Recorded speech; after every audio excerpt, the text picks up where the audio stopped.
Jina langu ni Peter Nicholas Masindi, mkuu wa wilaya ya Kishapu. Leo tuna tamasha letu la amani na maendeleo. Tamasha hili limelenga kwa ajili ya kuleta amani na utulivu ndani ya wilaya ya Kishapu, kwani maendeleo yamejificha kwenye amani. Panapokuwepo na amani ndipo panapokuwepo na uzalishaji wa mali. Kama hakuna utulivu kwenye eneo lolote, hamwezi mkafanya kazi yoyote ya uzalishaji wa mali. Lakini pale panapokuwepo na utulivu, wananchi wanawaza na kuwazua, na lengo lao kubwa linakuwa linatimia kwa kutimiza malengo ya uzalishaji mali.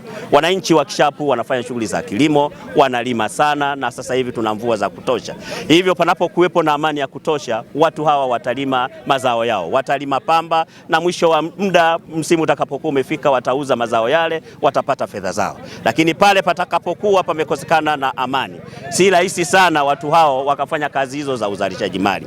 Hivyo lengo letu la kuhakikisha kwamba tunawarudisha watu katika uzalishaji wa mali, tunawarudisha watu kuhakikisha kwamba watu wote sisi ni Watanzania. Hii nchi ni ya kwetu, hapa ndipo tulipotoka, hapa ndipo kuna vitovu vyetu. Tukihakikisha kwamba Tanzania hii ndio Tanzania pekee ambayo tunaweza tukafanya shughuli za uzalishaji mali, ndio Tanzania pekee ambayo tunaweza tukaishi sisi na familia zetu kwa upendo na kuzalisha mali kwa wingi zaidi.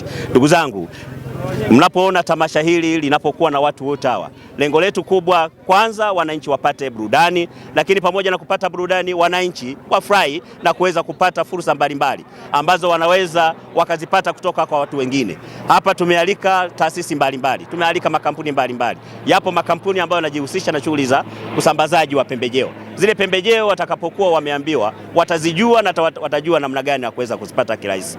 Kwani kuna benki, taasisi za kifedha, kuna CRDB, kuna NMB na benki zingine zote.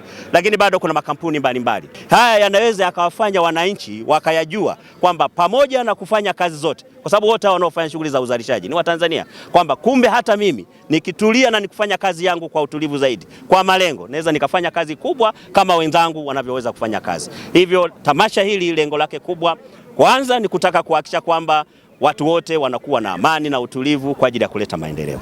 Lakini pia ni kuhakikisha kwamba wale walioko mbali waweze kusogea katika wilaya yao ya Kishapu. Wapo watu wana uwezo mkubwa sana, wako nje ya wilaya ya Kishapu, wanahitaji kuja kuwekeza katika wilaya ya Kishapu. Kishapu ina ardhi, Kishapu ina maeneo, waje wawekeze katika wilaya hii ya Kishapu. Ina fursa za kutosha, ina ardhi. Lakini wageni ambao wanahitaji kuja kuwekeza Kishapu, waje wawekeze, kwani Kishapu watu wanalima pamba sana. Watu wanahitaji kufungua jineri, wafungue jineri zao, viwanda mbalimbali vya pamba viko hapa. Bado kuna mifugo. Kila siku ya Muze Day, siku ya Alhamisi, hapa kuna mnada mkubwa sana. Ng'ombe ambao wanauzwa si chini ya 15,000 kila wiki.